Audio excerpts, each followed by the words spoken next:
Selamat pagi dan selamat Paskah. Sebelum kita mengikuti kebaktian Minggu Paskah 2022, ada beberapa hal yang akan disampaikan. Perjamuan Kudus live streaming partisipatif. Dalam kebaktian Minggu Paskah tanggal 17 April 2022 pukul 8 dan 11, Majelis Jemaat akan menyelenggarakan sakramen perjamuan kudus live streaming partisipatif bagi umat dan simpatisan yang sudah dibaptis dan mengaku percaya atau CD. Kami mengundang jemaat untuk mengikutinya dalam momen dan waktu bersamaan di rumah masing-masing. Bagi umat yang akan mengikuti dari rumah masing-masing, silakan mempersiapkan roti dan anggur atau mengganti anggur misal air teh. Bagi umat yang tidak dapat mengikuti kebaktian pada pukul 8 dan 11, dapat mengikuti penayangan ulang kebaktian Minggu pada pukul 17 tanpa perjamuan kudus. Dana aksi penyangkalan diri. Umat dapat menyerahkan dana yang sudah disisihkan selama aksi penyangkalan diri dalam kebaktian Minggu Paskah hari ini. Penyerahan dapat mempergunakan scan QR Code khusus rekening APD, di mana QR Code sudah dipasang di daerah pintu masuk atau keluar ruang kebaktian. Silakan umat untuk men-scan-nya. Bila umat telah menyiapkan dana tunai, silakan memasukkannya ke dalam amplop dan diserahkan ke dalam kotak yang tersedia di pintu keluar saat kebaktian Paskah telah selesai. Dana APD akan disalurkan untuk program peduli pasangan karyawan, PK, dan program pemberdayaan sahabat baru bersabar. Informasi selengkapnya dapat dibaca pada Warta Jemaat 17 April 2022 halaman 9. Persekutuan doa bersama. Tim pengerja GKI Kayu Putih mengundang umat yang tengah dalam pergumulan seperti sakit penyakit untuk berdoa bersama pada Kamis tanggal 21 April 2022 pukul 9 melalui media Zoom. Informasi selengkapnya dapat dibaca pada Warta Jemaat 3 April 2022 halaman 16. Bagi umat yang memerlukan bantuan pelayanan dapat menghubungi sekretariat gereja pada hari kerja dari Senin sampai dengan Minggu pukul 9 sampai dengan 16.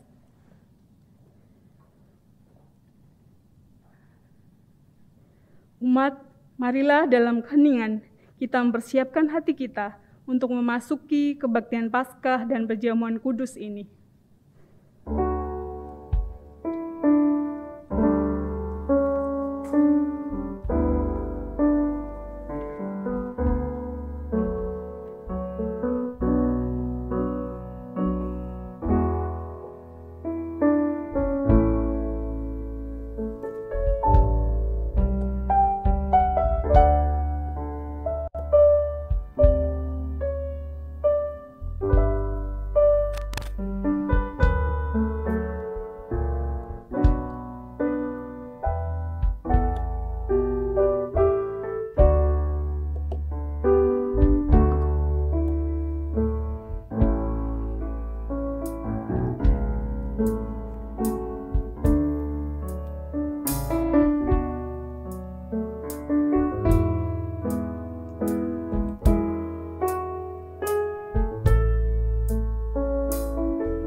Mengapa hari ini kita berkumpul, Pa, Ma?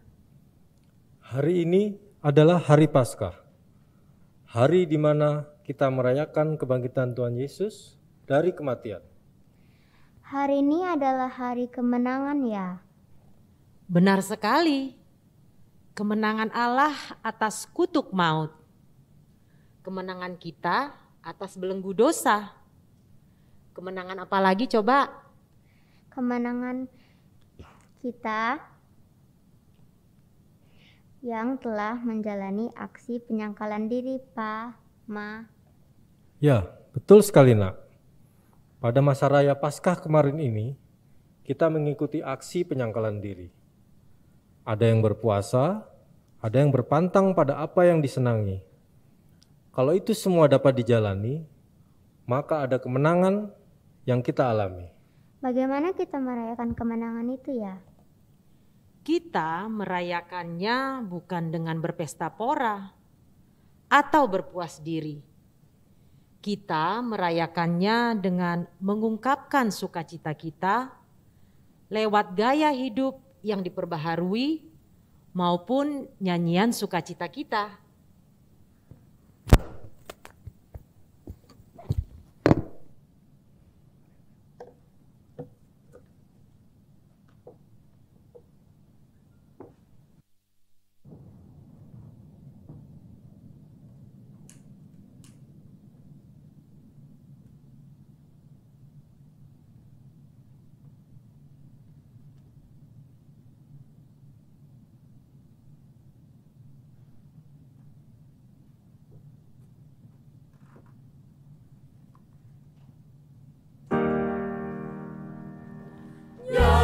Nyanyikanlah nyanyian baru bagi Allah, pencipta cakrawala. Segala serafim kerubim pujilah Dia, besarkanlah namanya.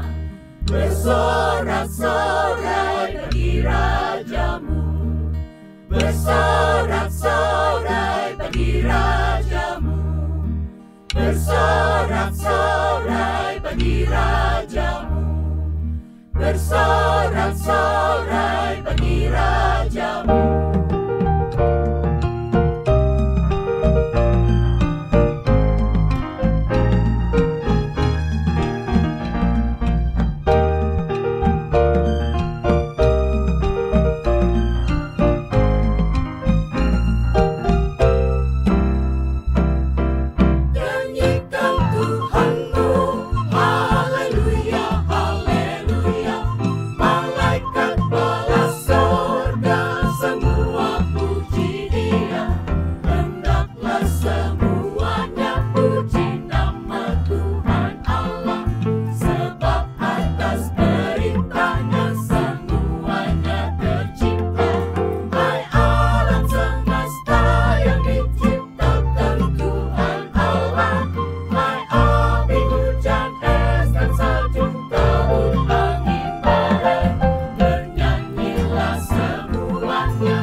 Aku melayangkan mataku ke gunung-gunung. Dari manakah akan datang pertolonganku? Pertolonganku ialah dari Tuhan yang menjadikan langit dan bumi.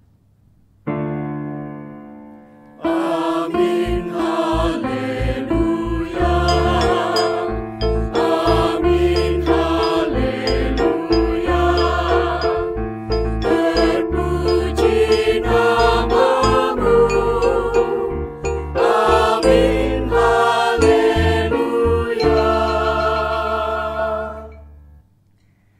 Tuhan beserta saudara sekalian. Dan beserta saudara juga.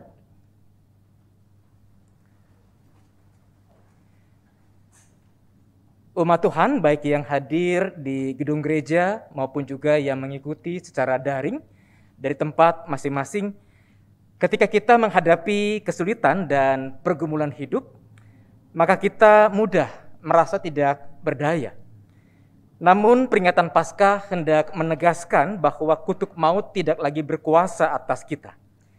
Kita memiliki daya untuk meneruskan prosesi kehidupan dengan segala lika-likunya.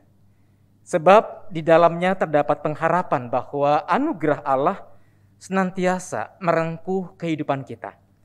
Sebagaimana firman Tuhan dalam surat Kolose pasal 2 ayat yang ke-12 berkata, "Karena dengan Dia kamu dikuburkan dalam baptisan, dan di dalam Dia kamu turut dibangkitkan juga oleh kepercayaanmu kepada kerja kuasa Allah yang telah membangkitkan Dia dari orang mati."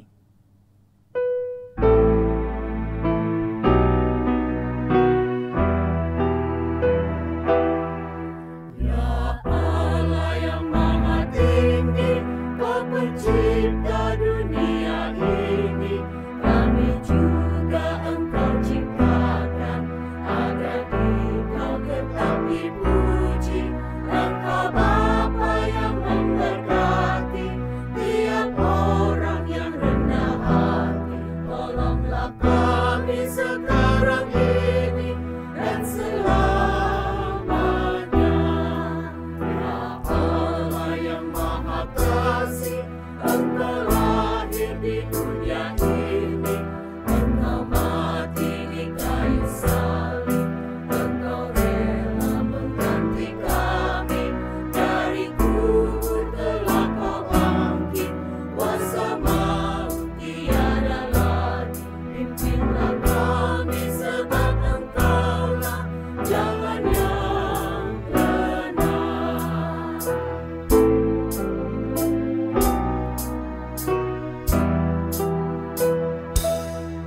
Ya Allah yang Maha Suci, Engkau turun ke dunia ini, Kau menyala bagaikan api, memurnikan nurani kami, mengobatikan semangat kami, agar kami menjadi berani. Teruslah kami ke dunia ini dengan kuasa-Mu.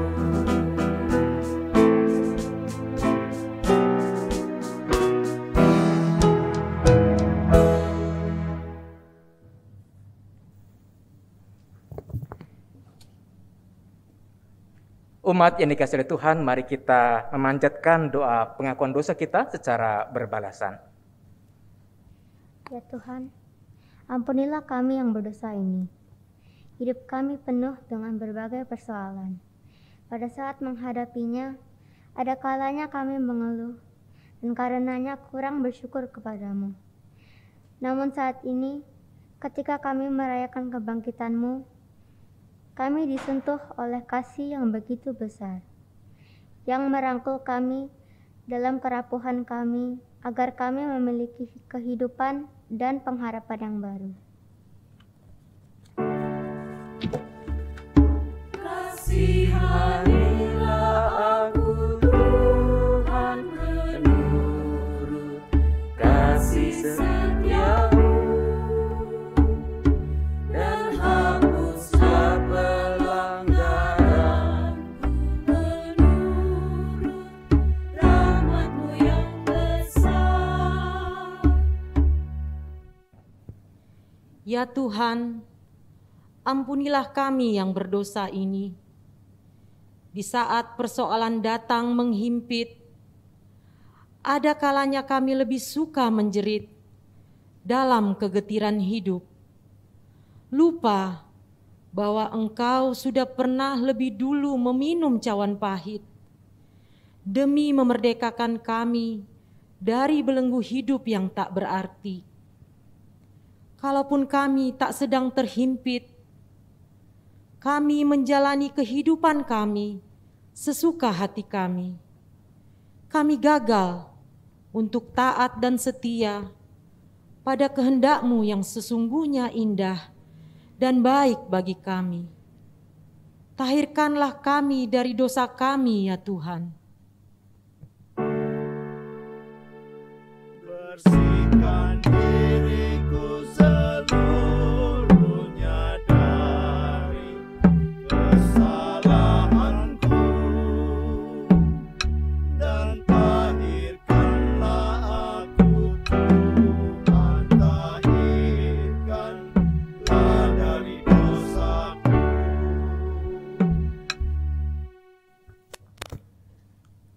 Ya Tuhan, ampunilah kami yang berdosa ini. Kami sungguh bergumul dengan dosa dan pelanggaran kami. Kami malu untuk berada di hadapan-Mu, membawa kembali dosa-dosa kami. Kematian-Mu di kayu salib adalah satu kali untuk penebusan dosa-dosa kami. Kami menyadari keberadaan kami yang lemah ini, seraya memohon agar kasih-Mu merengkuh kami. Sebab sekarang ku sadari segala pelanggaranku, senantiasa ku bergumul dengan dosaku terhadap-Mu. Ya Tuhan, ampunilah kami yang berdosa ini. Kami tahu dan yakin bahwa Engkau adalah Allah yang Maha Tahu. Namun kami berpura-pura Engkau tidak tahu di saat kami jatuh dalam dosa. Kami tahu dan yakin Engkau adalah Allah yang Maha Murah. Sayangnya kami kerap bermain-main dengan kemurahan-Mu di saat memilih jatuh dalam dosa. Kiranya pengakuan dosa kami ini dapat Engkau sambut, sebab Engkau adil dalam segala keputusan-Mu, dan Engkau suci dalam kasih setia-Mu. Engkau ya Tuhan Maha adil di dalam keputusan-Mu, sehingga aku Kau sucikan menurut kasih setia-Mu. Ya Allah Tritunggal, ampunilah kami yang berdosa ini. Berilah kesempatan kepada kami untuk memberikan hati kami menjadi ruang yang terbuka bagi Tuhan dan sesama kami. Amin.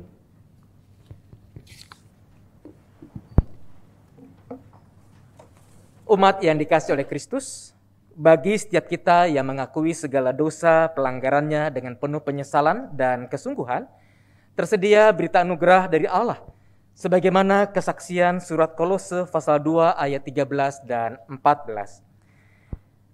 Kamu juga, meskipun dahulu mati oleh pelanggaranmu dan oleh karena tidak disunat secara lahiriah, telah dihidupkan Allah bersama-sama dengan Dia, sesudah Ia mengampuni segala pelanggaran kita, dengan menghapuskan surat hutang yang oleh ketentuan-ketentuan hukum mendakwa dan mengancam kita, dan itu ditiadakannya dengan memakukannya pada kayu salib. Demikianlah berita anugerah dari Tuhan. Syukur kepada Allah. Bersama Yesus ku takkan bimbang, walaupun badai menerpaku. Aku percaya kan bimbingannya, hidupku damai bersamanya. Di dalam suka, di dalam duka, Yesus temanku,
Mari kita berdoa. Ya Tuhan, ketika kami boleh berkumpul bersama-sama, baik kami yang hadir di gedung gereja maupun juga mereka yang hadir di tempat mereka masing-masing secara daring, kami bersyukur dengan penyertaan-Mu bagi kami, sehingga kami diperkenankan untuk merayakan Paskah bersama-sama. Ya Bapa, kami datang kepada Tuhan dengan beragam situasi pada diri kami. Sebagian di antara kami merayakan Paskah dengan suasana situasi yang berbeda. Ketika kami tidak lagi bisa merayakan Paskah dengan pasangan hidup kami, dengan orang tua kami. Sebagian datang ke hadapan Tuhan dalam ibadah kami dengan situasi yang penuh pergumulan terkait dengan kehidupan ekonomi keluarga. Ada banyak masalah yang kami rasakan, yang kami alami. Namun Bapak, jikalau kami diperkenankan untuk berkumpul bersama-sama, maka biarlah pujian tadi menegaskan satu pesan yang kuat bagi kami, bahwa di dalam suka atau bahkan di dalam duka, kasih Tuhan tetap menyertai, melingkupi hati kami. Engkau hadir menyertai kami dalam rupa-rupa pergumulan kami, sehingga kami memiliki daya yang baru untuk melangkah maju. Dan sebentar lagi Bapa, ketika kami hendak membaca satu bagian firman Tuhan, hendak merenungkan apa yang menjadi sapaan Tuhan bagi kami, berkatilah agar kiranya kuasa Roh-Mu yang Kudus menolong, menopang kami, menerangi mata batin dan pikiran kami, sehingga kami mengerti apa yang Tuhan mau. Kami juga sungguh-sungguh rindu untuk melaksanakannya dalam kehidupan kami sehari-hari. Maka biarlah kuasa Roh-Mu yang Kudus bekerja menopang setiap kami, pun juga hamba-Mu di tengah-tengah segala keterbatasannya. Biarlah kuasa-Mu bekerja dengan sempurna. Bersabdalah kepada kami Bapa, karena kami sebagai anak-anak-Mu sudah siap untuk mendengarkannya. Dalam nama Tuhan kami, Yesus Kristus, firman yang hidup yang telah bangkit dari kematian, kami serahkan doa ini. Amin. Umat yang dikasihi oleh Tuhan, bacaan Injil diambil dari Injil Lukas pasal yang ke-24, ayat yang ke-13 hingga ayat yang ke-35.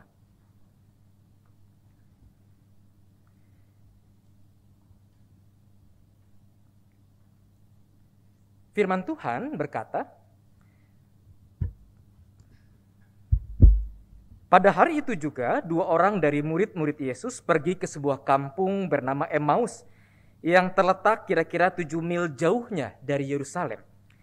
Dan mereka bercakap-cakap tentang segala sesuatu yang telah terjadi. Ketika mereka sedang bercakap-cakap dan bertukar pikiran, datanglah Yesus sendiri mendekati mereka, lalu berjalan bersama-sama dengan mereka.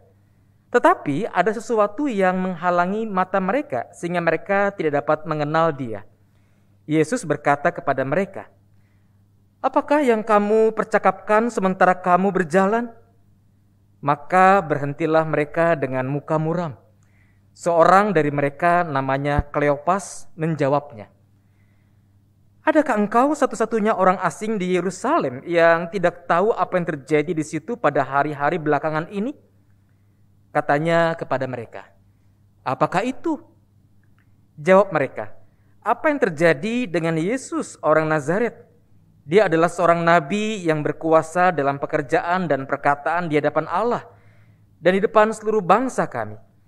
Tetapi imam-imam kepala dan pemimpin-pemimpin kami telah menyerahkan dia untuk dihukum mati dan mereka telah menyalibkannya. Padahal kami dahulu mengharapkan bahwa dialah yang datang untuk membebaskan bangsa Israel. Tetapi sementara itu telah lewat 3 hari sejak semuanya itu terjadi. Tetapi beberapa perempuan dari kalangan kami telah mengejutkan kami. Pagi-pagi buta mereka telah pergi ke kubur dan tidak menemukan mayatnya. Lalu mereka datang dengan berita bahwa telah kelihatan kepada mereka malaikat-malaikat yang mengatakan bahwa ia hidup. Dan beberapa teman kami telah pergi ke kubur itu dan mendapati bahwa memang benar yang dikatakan perempuan-perempuan itu. Tetapi dia tidak mereka lihat. Lalu ia berkata kepada mereka, "Hai kamu orang bodoh, betapa lambannya hatimu, sehingga kamu tidak percaya segala sesuatu yang telah dikatakan para nabi. Bukankah Mesias harus menderita semuanya itu untuk masuk ke dalam kemuliaannya? Lalu ia menjelaskan kepada mereka apa yang tertulis tentang dia dalam seluruh kitab suci, mulai dari kitab-kitab Musa dan segala kitab nabi-nabi. Mereka mendekati kampung yang mereka tuju, lalu ia berbuat seolah-olah hendak meneruskan perjalanannya. Tetapi mereka sangat mendesaknya, katanya, "Tinggallah bersama-sama dengan kami, sebab hari telah menjelang malam dan matahari hampir terbenam." Lalu masuklah ia untuk tinggal bersama-sama dengan mereka. Waktu ia duduk makan dengan mereka, ia mengambil roti, mengucap berkat, lalu memecah-mecahkannya dan memberikannya kepada mereka. Ketika itu terbukalah mata mereka dan mereka pun mengenal dia. Tetapi ia lenyap dari tengah-tengah mereka. Kata mereka seorang kepada yang lain, "Bukankah hati kita berkobar-kobar ketika ia berbicara dengan kita di tengah jalan? Dan ketika ia menerangkan kitab suci kepada kita?" Lalu bangunlah mereka dan terus kembali ke Yerusalem. Di situ mereka mendapati ke-11 murid itu. Mereka sedang berkumpul bersama-sama dengan teman-teman mereka. Kata mereka itu, "Sesungguhnya Tuhan telah bangkit dan telah menampakkan diri kepada Simon." Lalu kedua orang itu pun menceritakan apa yang terjadi di tengah jalan dan bagaimana mereka mengenal dia pada waktu ia memecah-mecahkan roti. Sedemikian jauh pembacaan firman Tuhan. Yang berbahagia ialah setiap kita yang bersedia mendengarkan firman Tuhan dan yang setia memeliharanya. Haleluya. Berbahagia orang-orang yang mendengarkan firman-Nya. Haleluya, haleluya. Oh, berbahagia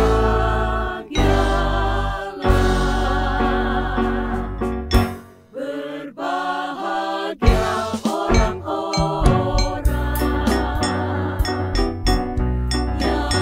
yang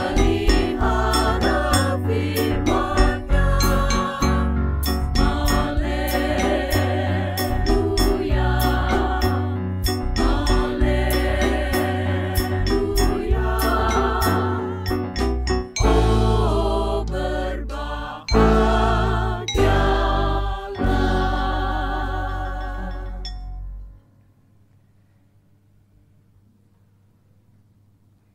Jemaat yang dikasihi oleh Tuhan, baik yang hadir di gedung gereja maupun juga yang mengikuti secara daring dari tempat masing-masing, selamat Paskah untuk kita semua. Hari ini bisa jadi merupakan Paskah yang ketiga ya, yang kita jalani pada masa pandemi. Namun bedanya adalah kalau tahun 2020-2021 kita merayakan Paskah masih di tempat masing-masing, maka sebagian dari jemaat pada tahun ini bisa datang kembali ke gedung gereja merayakan Paskah bersama-sama dan juga sebentar lagi kita akan menerima perjamuan kudus. Kita melihat dari situasi itu sudah ada perubahan ke arah yang lebih baik. Kondisi kita berdoa, kita harapkan semakin baik. Dan pertanyaan yang disampaikan kepada kita, kalau kita bicara soal Paskah, maka apa arti, apa makna Paskah bagi Bapak Ibu, adik-adik, saudara-saudari sekalian? Apa makna Paskah untuk kita? Bukan tidak mungkin ada yang merasa bahwa karena hari ini hari Paskah, ada perjamuan kudus, maka saya akan datang. Maka saya merasa harus datang ke gedung gereja. Daftar berbondong-bondong lewat wilayah. Atau karena hari ini adalah hari Paskah, momen yang setahun sekali, maka tidak boleh saya lewatkan. Saya datang ke gereja untuk berbakti. Nah, jemaat yang dikasihi oleh Tuhan, kalau kita bicara soal makna Paskah, maka bukankah Paskah bicara soal momen, bicara soal kesempatan, bicara soal satu peristiwa yang mengubahkan kehidupan manusia, yang mengubahkan sejarah hidup kita. Bukankah demikian?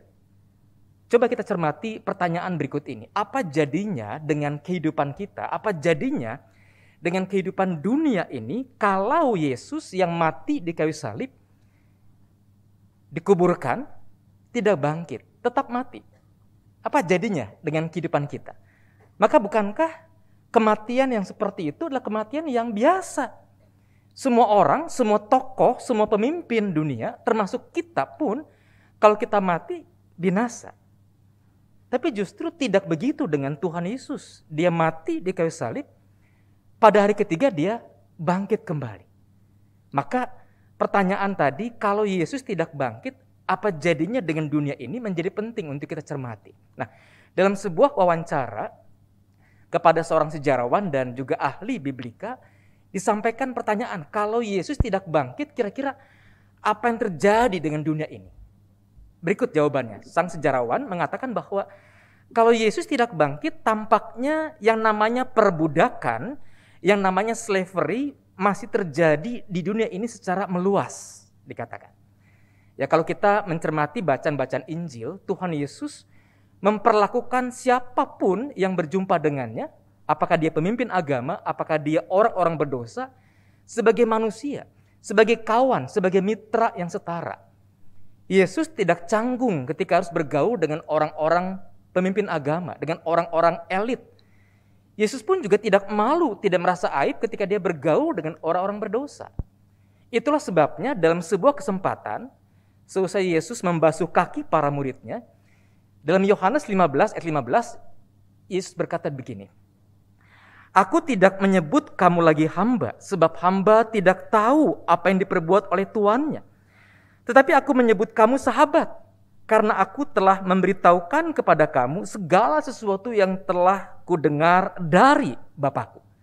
Nah, dalam bacaan kita, kata hamba ini diambil dari kata Yunani doulos, yang lebih kuat maknanya diterjemahkan sebagai budak. Jadi Tuhan Yesus tidak lagi menganggap para murid atau kita di masa kini sebagai budak. Yesus menyebut kita sebagai sahabat. Maka bukankah itu adalah satu perubahan sosial yang begitu besar pada zaman Yesus? Sebab pada zaman Yesus yang namanya perbudakan masih hal yang lazim, hal yang biasa. Sebuah keluarga, sebuah tuan tanah punya budak atau bahkan budak-budak ada hal yang biasa.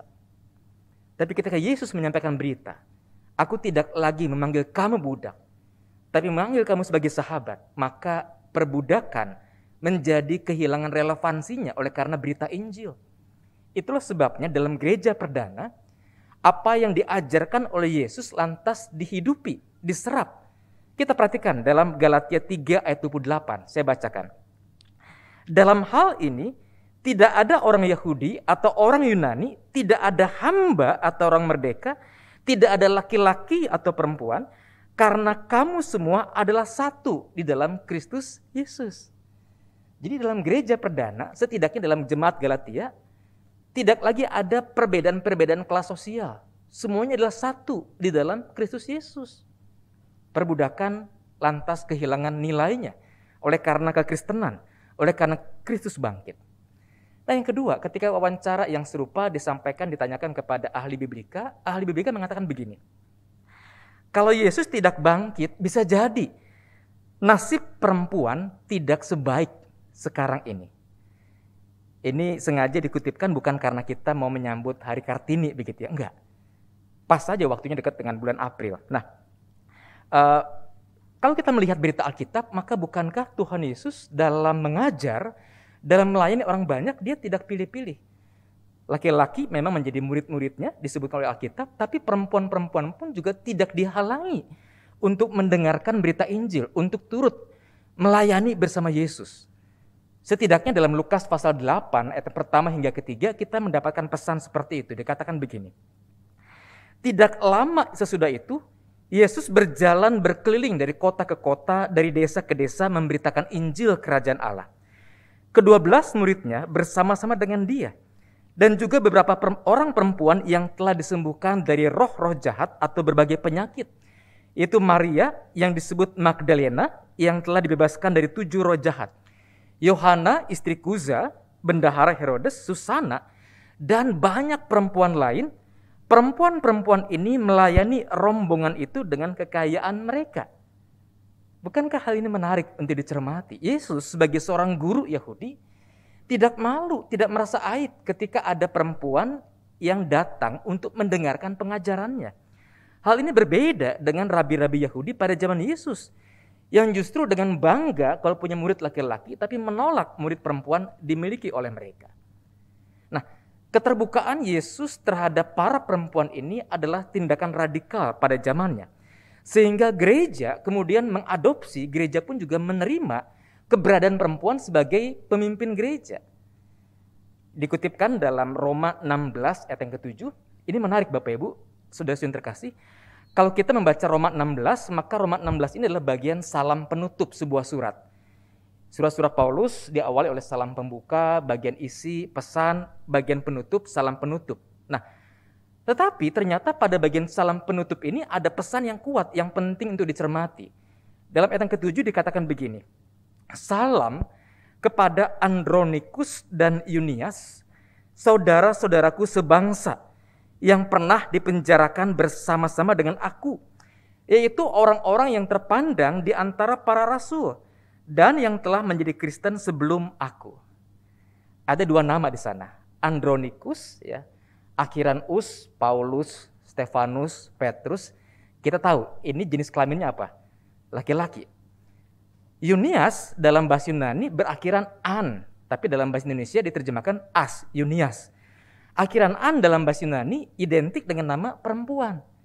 Jadi Yunias ini adalah seorang perempuan. Dan dikatakan ada frasa yang penting di bagian bawah, orang-orang yang terpandang di antara para rasul. Andronikus, Yunias adalah orang-orang yang terpandang di antara para rasul. Artinya apa? Bukan tidak mungkin Andronikus dan Yunias juga adalah rasul. Nah, yang terpandang di antara para rasul adalah dua orang ini, Andronikus dan Yunias. Jadi perempuan sudah ambil bagian dalam kepemimpinan gereja sejak mulanya. Dan itu terjadi karena berita Paskah, karena Yesus bangkit. Lalu karena itu, Bapak Ibu, adik-adik yang Tuhan kasihi, tidak bisa dipungkiri. Berita Paskah adalah berita yang mengubahkan kehidupan manusia. Dan bukankah hal itu juga yang kita bisa temukan dalam bacaan Injil kita, Injil Lukas pasal 24. Tentang dua orang murid yang pergi ke Emmaus, meninggalkan Yerusalem, meninggalkan kenangan-kenangan mereka tentang Yesus, meninggalkan juga kelompok 11 murid yang sedang kocar-kacir ketakutan. Yang seorang bernama Kleopas, yang seorang tidak disebutkan namanya. Pastinya mereka bukan bagian dari 11 murid. Mungkin juga mereka bagian dari 70 murid, sebab Yesus dalam bacaan Injil Lukas dikenal memiliki kelompok 70 murid juga. Tapi kita tidak bisa memastikan. Tidak penting siapa mereka, yang penting adalah apa yang sesungguhnya sedang mereka alami, apa yang sesungguhnya sedang mereka rasakan. Ketika kedua murid itu dijumpai oleh seseorang kawan dalam perjalanannya, lalu ditanyakan apa yang terjadi, dikatakan oleh Alkitab dua orang murid itu berhenti dan menunjukkan muka yang muram. Apa artinya bagian ini? Ada kesedihan luar biasa, sebab Yesus, guru mereka, sahabat mereka, telah meninggal, wafat, dengan cara disalibkan, sebuah kutuk yang mengerikan bagi orang-orang Yahudi pada zaman itu. Sungguh kematian yang menimbulkan duka yang mendalam. Dan ketika saya merenungkan bagian ini, saya membayangkan beberapa keluarga di antara kita yang pada masa pandemi ini ditinggal pergi oleh anggota keluarga oleh karena paparan COVID. Ketika seseorang terindikasi positif COVID, maka dia akan dirawat di ruangan khusus, tidak bisa dibesuk sebagaimana pasien pada umumnya, tidak bisa ditemani. Dan ketika pada akhirnya setelah perawatan dia meninggal, maka ada protokol yang harus dilakukan oleh petugas medis. Jenazah itu dibungkus dengan plastik, dimasukkan ke dalam peti jenazah pun juga segera di-wrapping, dibungkus plastik, dan sesegera mungkin untuk dimakamkan dengan protokol COVID. Bukankah situasi itu begitu mencekam, begitu mengharukan, begitu menimbulkan duka dan luka bagi orang yang mengalaminya? Pemakamannya pun juga berlangsung terburu-buru. Barangkali persis seperti Yesus. Ketika dia mati di kayu salib, dia segera diturunkan, dimakamkan, karena mau hari Sabat beberapa saat lagi. Dan saya pun juga berduka dengan kondisi itu, karena sebagai pendeta tidak bisa hadir secara fisik memberikan pendampingan bagi keluarga yang tengah berduka. Nah, bayangkan, dua murid tadi mengalami situasi yang muram karena sahabat mereka meninggal. Nah, bukan hanya itu. Bagian lain, bagian firman Tuhan mengatakan apa? Bahwa kedua murid tadi ternyata punya pengharapan. Yesus sang pemimpin mereka ini diharapkan bisa menjadi pemimpin Israel, melepaskan Israel dari penjajahan Romawi. Tetapi harapan mereka hilang. Kenapa? Karena Yesus wafat. Pemimpin mereka meninggal. Apa yang bisa dikerjakan oleh seorang pemimpin yang meninggal? Tidak ada. Harapan yang tadinya kuat menggebu-gebu lantas hilang. Dan ketika seseorang sudah kehilangan pengharapan, maka tidak lagi ada gairah dalam hidupnya. Kita ambil contoh. Sebagian dari kita bukan tidak mungkin adalah orang-orang yang bekerja. Entah bapak, entah ibu yang bekerja. Sebagian darinya adalah orang-orang yang sudah punya anak-anak. Maka apa yang membuat kita yang bekerja punya gairah, punya semangat bekerja, pergi pagi, pulang, ya kadang-kala menjelang malam, apalagi Jakarta sudah kembali macet seperti sebelumnya. Apa yang membuat kita bersemangat untuk terus bekerja dengan tekun, terus bekerja dengan penuh tanggung jawab? Bukankah karena dalam diri kita punya harapan untuk bisa membiayai keluarga, untuk bisa menyekolahkan anak-anak ke tempat yang terbaik, ke kampus yang terbaik, mendapatkan pendidikan terbaik, mendapatkan pekerjaan yang juga terbaik. Harapan itulah yang memberikan kita semangat, sukacita, dorongan, dan gairah. Tapi ketika harapan sirna, gairah itu pun juga bisa hilang karenanya. Atau ambil contoh anak-anak muda kelas 12 yang merindukan untuk menggapai pendidikan di PTN negeri favorit. Pasti akan bersemangat untuk mengikuti bimbingan belajar untuk menyambut SBMPTN. Supaya mereka bisa lolos, supaya mereka bisa tembus. Ada harapan yang ingin mereka capai. Karena itu mereka bersemangat untuk belajar, sekalipun sudah lelah belajar di sekolah, entah daring, entah luring, mereka tambah lagi sekian jam untuk belajar intensif. Dan itu rela mereka lakukan karena apa? Ada harapan, tembus PTN negeri favorit mereka. Tetapi harapan dari kedua murid ini hilang. Yesusnya wafat. Betapa suramnya orang-orang yang hidup tapi tidak lagi punya harapan. Seperti zombie. Orang yang sepertinya hidup tapi tidak hidup. Nah, di tengah-tengah kesuraman hidup yang seperti itu, lantas Yesus hadir dengan percakapan yang luar biasa, bahkan juga ia memecah-mecahkan roti sehingga membuka mata batin kedua murid tadi. Pengalaman perjumpaan dengan Yesus yang bangkit lantas mengubahkan. Kedua murid yang tadinya berduka menjadi bersuka. Kedua murid yang menjadi lemah karena kematian Yesus lantas berdaya menyaksikan Yesus hidup kembali. Kedua murid yang berputus asa kembali berpengharapan. Kedua murid yang tadinya pulang ke Emmaus, menyendiri ke sana, kembali ke Yerusalem untuk hidup berkomunitas, menemui para murid Yesus yang lainnya. Jemaat ini kasih Tuhan, apa yang kita bisa pelajari dari bacaan ini? Ada 3 hal yang penting untuk kita renungkan bersama. Kalau kita bicara soal perjalanan ke Emmaus, maka ini tidak bicara tentang 2 orang murid. Perjalanan ke Emmaus sesungguhnya juga bicara tentang perjalanan iman kita. Perjalanan iman saya, Bapak Ibu, Saudara-saudari. Mengapa dikatakan begitu? Sebab sebagaimana 2 murid tadi menghadapi kesuraman hidup, maka kita pun juga pada masa kini, pada masa pandemi ini, bukankah juga berhadapan dengan berbagai macam kesuraman? Saya membayangkan beberapa anggota jemaat yang pekerjaannya adalah membuka kantin, entah di sekolah, entah di kantor, di gedung-gedung perkantoran. Ketika bulan April tahun 20, pemerintah terpaksa mengambil kebijakan PSBB, pembatasan sosial berskala besar, lantas apa-apa dikerjakan dari rumah, ibadah, bekerja, bersekolah. Tidak ada yang datang ke sekolah, tidak ada yang membeli makanan lagi. Tidak ada yang bekerja di kantor, kantin itu juga tutup. Tidak berpenghasilan, hidup mereka suram. Bagaimana mereka bisa menjual makanan ketika tidak ada lagi yang bisa mereka layani?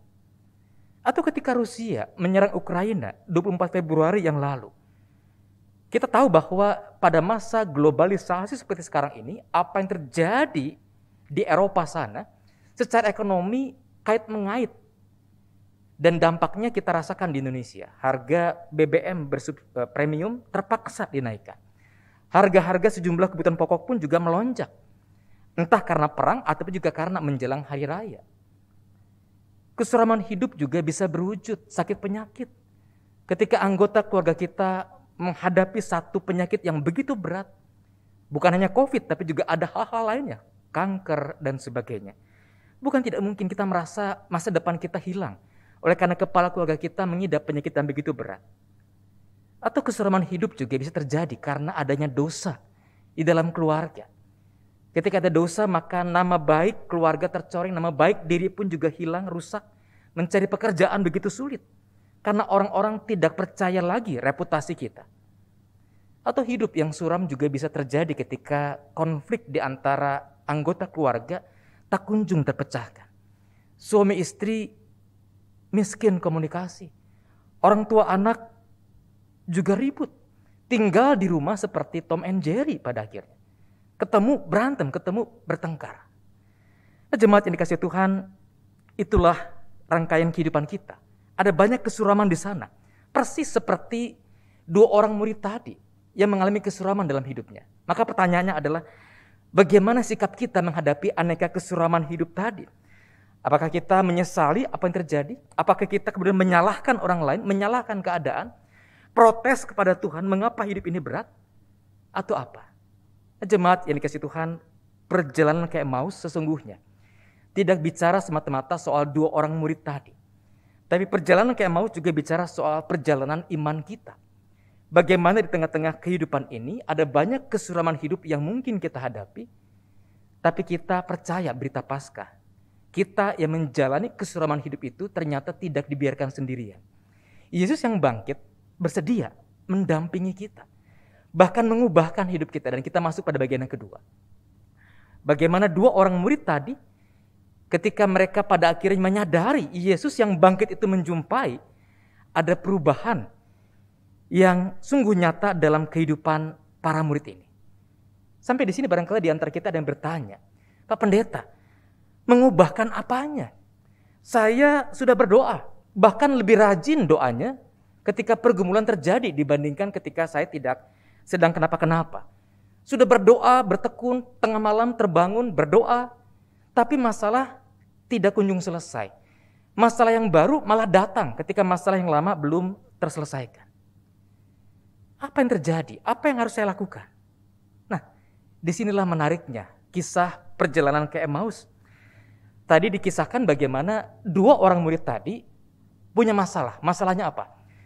Guru atau Yesus mati, tidak bersama mereka. Betul ya?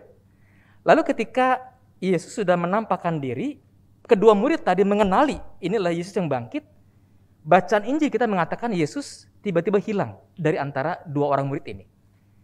Bukankah dalam kehidupan 2 orang murid ini masalahnya tetap ada? Apa masalahnya? Yesus tidak hadir secara fisik lagi bagi mereka. Itu kan masalah. Ketika Yesus mati, masalah. Yesus nggak ada. Ketika Yesus sudah menunjukkan diri, mereka sadar Yesus bangkit, tapi Yesus hilang. Masalah muncul, masalahnya sama. Lalu apa istimewanya? Yang istimewa adalah adanya perubahan pada perspektif, pada pola pikir para murid. Para murid lantas dicelikkan bahwa yang namanya kematian bukan lagi satu akhir dari kehidupan kita. Ada kehidupan baru yang memberikan daya, yang memberikan pengharapan kepada setiap kita yang percaya bahwa nasib orang mati tidak berakhir dalam sebuah peristiwa kematian. Nah, sampai di sini barangkali kita sudah mulai mengerti apa yang dimaksudkan bahwa perubahan itu bukanlah soal perubahan suasana, tapi perubahan bagaimana perspektif kita memandang sebuah persoalan. Itulah yang Tuhan ubahkan. Saya ingin pakai ilustrasi berikut ini, sebuah ilustrasi yang bukan hal yang baru, tapi ini juga bisa kembali mengingatkan kita tentang pentingnya perubahan perspektif itu. Silakan ditampilkan multimedia. Pertanyaannya adalah, ini apa? Ya, silakan, boleh. Kalau ada yang mau menjawab, ini apa ya? Ini gambar pendeta kurang kerjaan gitu ya. Oke. Jawaban yang diharapkan dari pertanyaan ini apa adalah begini Bapak Ibu. Layar putih yang di tengahnya ada bulatan-bulatan hitam, ada tulisan ini apa. Ya, jadi saya tidak bertanya ini gambar apa, karena itu yang ditanyakan, yang dijawab bukanlah, oh itu orat-oratan hitam, bukan itu. Pertanyaan saya adalah ini apa, maka kita belajar apa di sini. Seringkali saat kita menghadapi masalah, kematian orang yang dikasihi, kehilangan pekerjaan, berkurang penghasilan, sakit penyakit, atau apapun masalah yang kita hadapi, yang kita pikirkan adalah masalahnya. Seolah-olah kehidupan kita kiamat. Seolah-olah dengan tidak adanya lagi pasangan bersama dengan kita, hidup ini nggak lagi berdaya, nggak lagi berguna. Yang kita lihat, yang kita bayangkan, yang kita pikirkan adalah bulatan hitamnya, masalahnya. Padahal di luar bulatan hitam tadi masih ada kenyataan lain yang lebih besar. Lembar atau layar putih bisa menggambarkan banyak hal. Bisa menggambarkan pribadi yang agung, yaitu Tuhan. Yang jauh lebih besar, yang jauh lebih berkuasa daripada masalah kita. Layar putih itu juga bisa menggambarkan pihak-pihak yang berharga dalam kehidupan kita.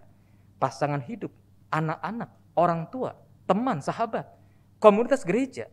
Orang-orang berharga dalam kehidupan kita yang perlu diperjuangkan. Nah, kalau kita punya perspektif yang baru, yang lebih luas tadi, maka sekalipun kita sedang menghadapi masalah, kita tidak goyah. Kenapa?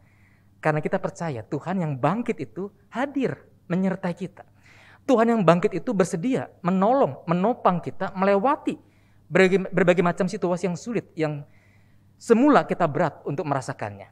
Itu hal kedua yang kita pelajari. Hal yang terakhir.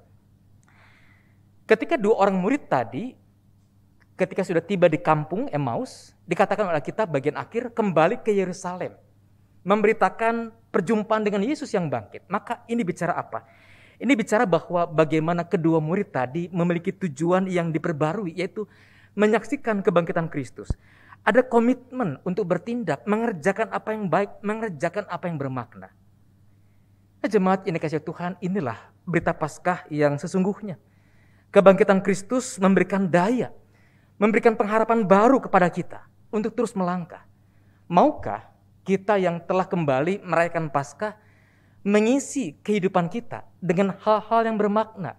Seperti kedua murid tadi yang terus melangkah menjalani kehidupan kembali pada komunitasnya, kembali pada kehidupan sosialnya untuk memberikan makna, menghadirkan kebaikan di sana. Maka panggilan yang serupa juga ada pada kita. Dan ketika hari ini kita pun juga akan bersama-sama merayakan perjamuan kudus, maka bukankah berita kebangkitan Yesus yang bangkit adalah Yesus yang juga hadir dalam keseharian kita. Tidak lama lagi bagi kita yang sudah dibaptis dan mengaku percaya akan menerima paket hosti dan anggur. Ini barangkali baru bagi kita, ya. Di masa pandemi kita agak sulit untuk memotong-motong roti, menuangkan anggur pada seloki sebab rentan tercemar oleh virus atau yang lainnya. Maka majelis jemaat menggunakan hosti dan anggur dalam bentuk paket. Nah, hosti dan anggur memang melambangkan tubuh dan darah Kristus, iya. Tapi hosti dan anggur juga melambangkan makanan, minuman. Dan bukankah setiap hari kita menerima makanan dan minuman itu dari Tuhan? Dan bukankah makanan, minuman itu adalah simbol yang paling kelihatan bagaimana berkat Tuhan itu nyata, bagaimana penyertaan Tuhan itu juga hadir bagi kita. Maka mari meneruskan semangat Paskah dengan sukacita, dengan keberanian untuk melangkah maju, sekalipun masalah masih datang menghadang, tapi dengan perspektif yang diperbarui, kita dimampukan untuk terus melangkah bersama Yesus yang bangkit. Kiranya Tuhan memberkati kita. Amin. Saat hening bagi setiap kita.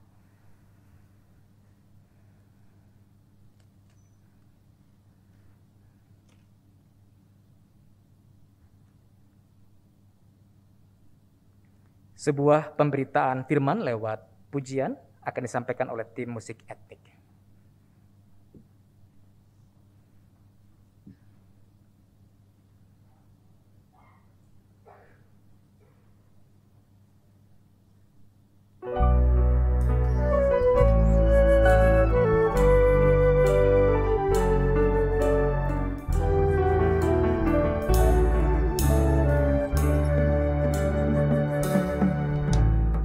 Ambillah roti ini dan makanlah. Roti ini adalah tubuhku serta darah Tuhan Yesus diberi. lambang kasih yang tak terperi. Ambillah anggur ini dan minumlah, semua kamu minum dari sini. Minuman ini adalah darahku, darah perjanjian untukmu ditumpahkan. Tubuh serta darah Tuhan Yesus diberi, lambang kasih yang tak terperi.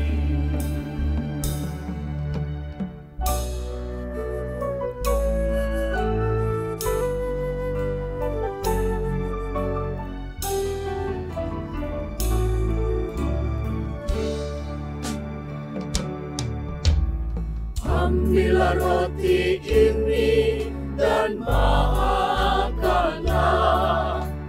Roti ini adalah tubuhku. Sungguh tak bertara pengorbanan penebus, agar manusia ditebus. Ambillah anggur ini dan minumlah, semua kamu minum dari sini. Minuman ini adalah darahku, darah perjanjian untukmu ditumpahkan. Sungguh tak bertara pengorbanan penebus, agar manusia ditebus, agar manusia ditebus.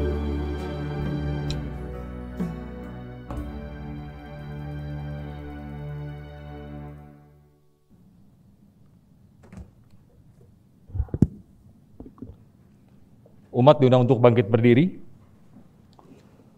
Marilah kita bersama dengan umat Allah di masa lalu, masa kini, dan masa yang akan datang, mengingat pengakuan pada baptisan kita menurut pengakuan iman rasuli demikian.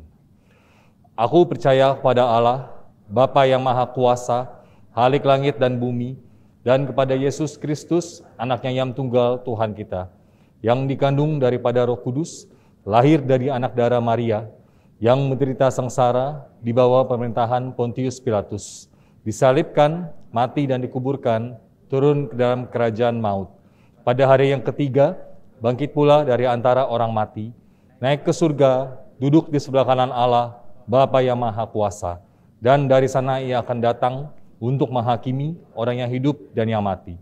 Aku percaya kepada Roh Kudus, gereja yang kudus dan am, persekutuan orang kudus, pengampunan dosa, kebangkitan orang mati, dan hidup yang kekal. Amin. Umat dipersilakan untuk duduk kembali. Mari kita berdoa. Ya Tuhan, tiba saatnya bagi kami untuk menaikkan syafaat bagi banyak orang yang ada di sekitar kami.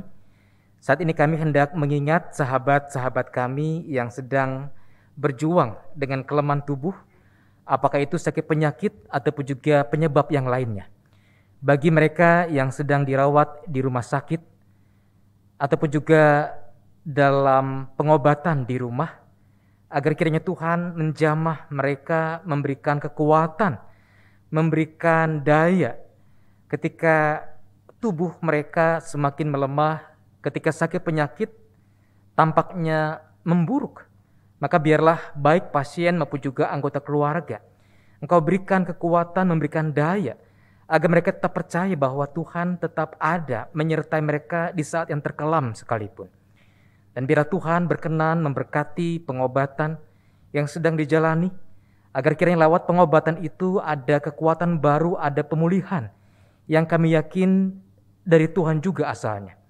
Berkati dokter, berkati para perawat, agar kiranya mereka pun juga memiliki hikmat, kecakapan untuk mengerjakan apa yang perlu bagi kebaikan, bagi pemulihan sahabat-sahabat kami yang sedang bergumul tersebut.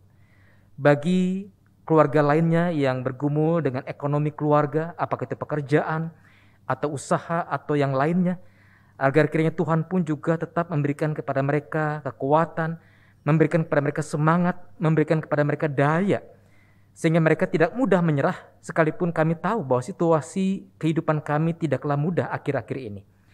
Berkatilah juga keluarga-keluarga yang tengah bergumul terkait dengan relasi.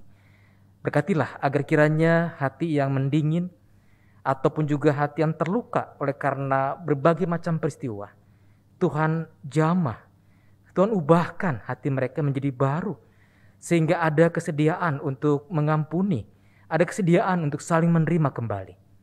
Ya Bapak, kami juga berdoa untuk panitia Paskah, agar kiranya Tuhan memberkati setiap personalia panitia, ketika mereka sudah bekerja dengan begitu luar biasa menyiapkan rangkaian acara pada masa raya Paskah sampai dengan hari ini, ketika mereka pun juga nanti akan menghimpun dana aksi penyangkalan diri untuk mendukung 2 program pemberdayaan bagi pasangan karyawan ataupun juga sahabat-sahabat kami, agar kiranya Tuhan menolong sehingga upaya-upaya pemberdayaan ekonomi itu dapat membuat sahabat-sahabat kami semakin berdaya dengan dukungan dana yang kami berikan kepada mereka.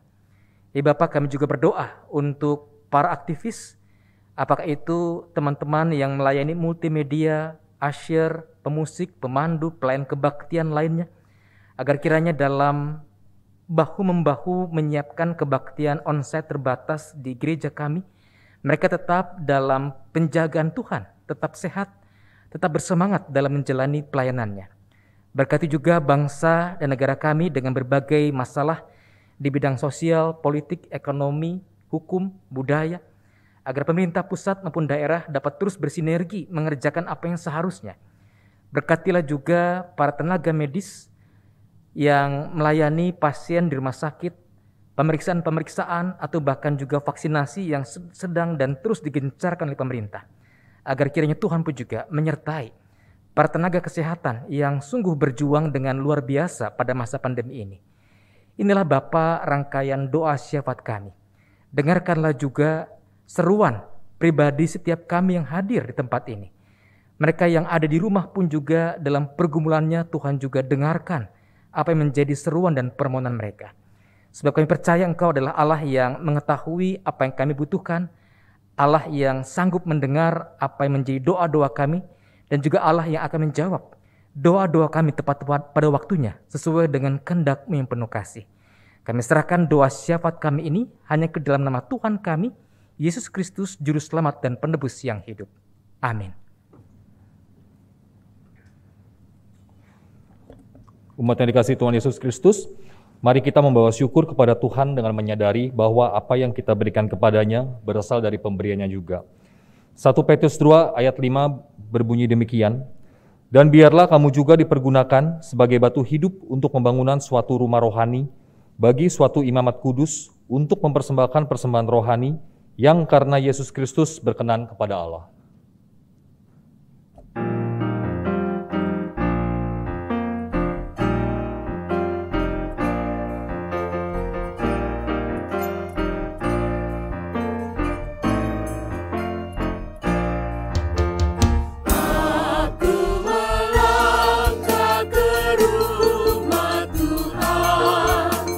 Dalam kiringan umat Kristus.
Kita berdoa. Tuhan yang baik, kami berterima kasih untuk semua apa yang boleh Tuhan lakukan buat hidup kami, lewat karya yang begitu sempurna, kematian dan kebangkitan Kristus untuk hidup kami. Kami menyadari bahwa diri kami begitu kecil dan terbatas di hadapan Tuhan, dan kami nggak bisa membalas semua kebaikan Tuhan. Siang ini kami datang dengan rendah hati di hadapan Tuhan, membawa rasa terima kasih kami untuk kebaikan Tuhan. Apa yang boleh kami persembahkan di hadapan-Mu, kami mohon Tuhan boleh menerimanya, dan boleh mempergunakan sebagai perpanjangan tangan Tuhan menjadi berkat dan bisa memuliakan Bapa di surga. Tuhan tolong kami untuk kami terus juga boleh merespon setiap kebaikan Tuhan dengan pengucapan syukur lewat tindakan hidup kami, persembahan hidup kami yang menjadi persembahan yang kudus, yang berkenan kepada Tuhan dan yang senantiasa bisa memuliakan nama Tuhan. Terima kasih ya Bapa untuk semua kebaikan Tuhan. Di dalam nama Tuhan kami Yesus Kristus kami berdoa dan mengucap syukur. Amin.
Umat yang terkasih, arahkanlah hatimu kepada Tuhan. Kami mengarahkan hati kami kepada Tuhan. Jadilah saksi Kristus. Syukur kepada Allah. Terpujilah Tuhan. Kini dan selamanya. Mari kita kembali dalam keseharian kita dalam iringan berkat Tuhan. Terpujilah Allah dan Bapa Tuhan kita Yesus Kristus, yang karena rahmat-Nya yang besar telah melahirkan kita kembali oleh kebangkitan Yesus Kristus dari antara orang mati kepada suatu hidup yang penuh pengharapan, untuk menerima suatu bagian yang tidak dapat binasa, yang tidak dapat cemar, dan yang tidak dapat layu, yang tersimpan di sorga bagimu.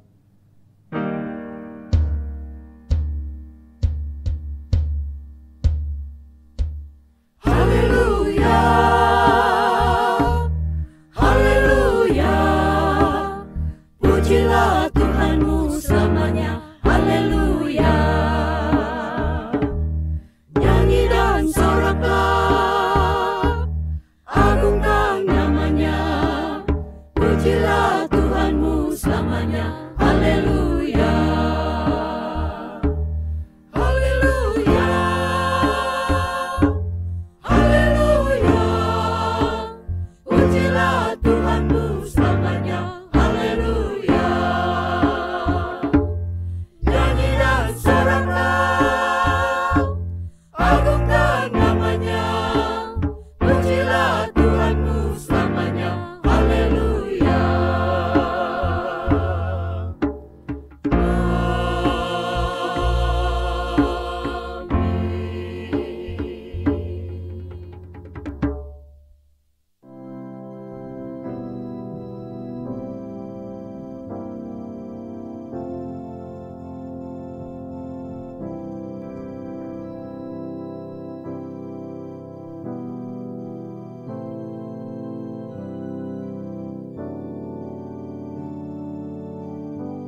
Kebaktian telah selesai. Majelis Jemaat GKI Kayu Putih mengucapkan selamat Hari Paskah. Tuhan Yesus memberkati.